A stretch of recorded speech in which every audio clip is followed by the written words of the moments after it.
et Tallinna Tehnikaülikool siis just eelmisel nädalal otsustas ja andis ka raha rektoraat selle jaoks, et luua Tehnikaülikooli VR-keskus või XR-keskus, kuidas iganes seda nimetada. See nimetus on lukus, aga mõte on siis see, et võiks tekkida Tallinnasse Mektorisse ka. See on ka selles mõttes oluline, et Mektor on siis ettevõtluskeskus, mis on üleülikooliline, selles mõttes, et ta ei ole seotud ühe konkreetse instituudi või ühe konkreetse teadussuunaga, vaid ta on pigem nagu ettevõtlusfookusega.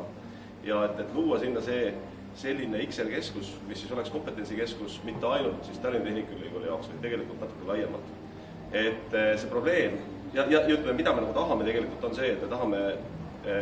viia seda VR-õpet tegelikult ülikooli õppekavadesse ja miks mitte, et piirduda ainult, ühesõnaga me ei soovi ainult piirduda ainult Tallinna Tehnikaülikooliga, tegelikult see võib olla ka laiem ja me oleme hästi avatud koostööks kõikide teiste ülikoolidega nii Eestis sees kui ka väljaspoolt Eestit, et panna kokku selline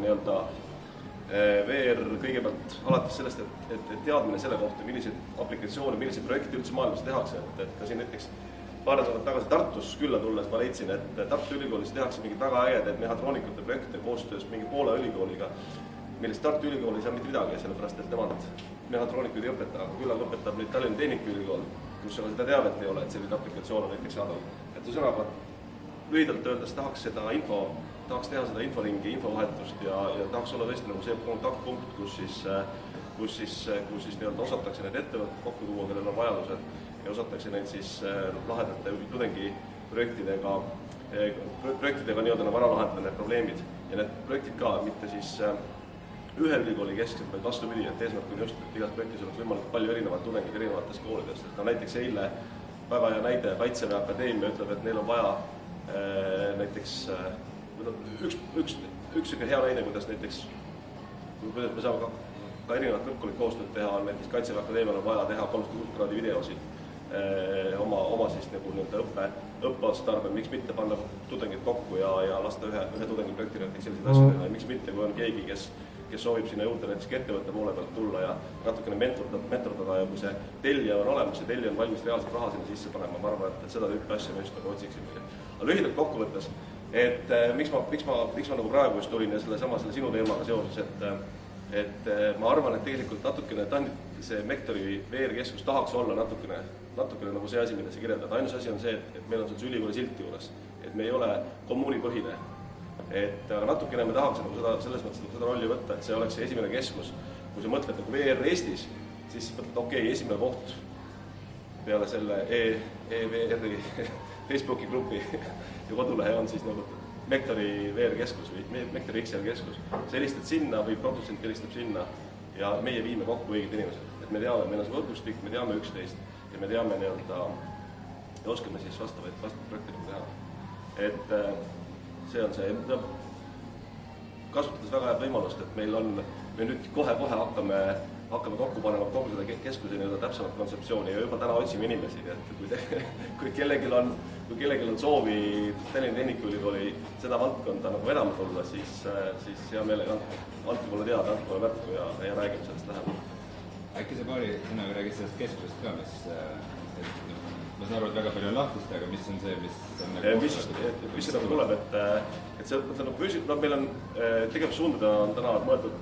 kõigepealt ongi seesama, et seda VR-õpet viia nagu õppeainetesse TTÜ-s endas, ehk siis selle jaoks on siis vastav arvutiklass mõeldud ja koos siis mõne peaseadmega, siis on eraldi tuleb laboriala, kus on siis võimalik teha selliseid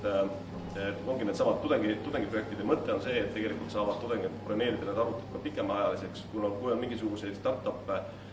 kes tahavad sinna tulla, siis täpselt samamoodi saavad nad seda laborit rentida ja see oleks nagu see koht, kus oleks niisugune, see on tegelikult 24/7 avatud, meil on see kõrval on kohe 3D printimise võimalus, saad kohe selle asja välja lasta, kui sa tahad prototüüpida midagi. Seal omakorda kõrval on veel innovatsioonihaab, kus on ka nii-öelda ruum ja space selle jaoks, et saavad tudengid koos ettevõtetega või eraldi saavad töötada, nii et ütleme sellised tingimused nagu luua, kus see seener võiks hakata kasvama, et see on see üks mõte. Ja tegevuste poole pealt veel, et on kindlasti mõte pakkuda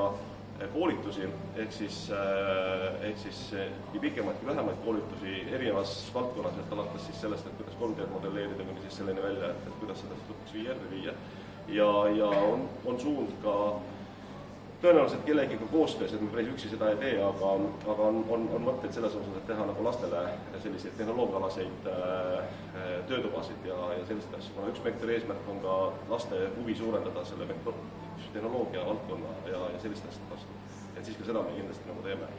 Need on need tänased niisugused nagu peamised tegevusvaldkonnad. Aga mõtle veel, et me oleme praegu suhteliselt nagu laialt nagu sihtinud, et eks siis elu näitab, et kui kas kõik suunad nagu võrdselt nagu tööle lähevad, et igal juhul see on see praegune plaan. Ja ma loodan tõesti, et see nii-öelda natukene nagu lahendab seda probleemi ära, aga ma arvan, et kui ka ettevõtted või entusiastid ise tulevad kokku ja panevad sellise MTÜ, eks ole, ja laadse organisatsiooni, ma arvan, et see oleks täpselt samamoodi.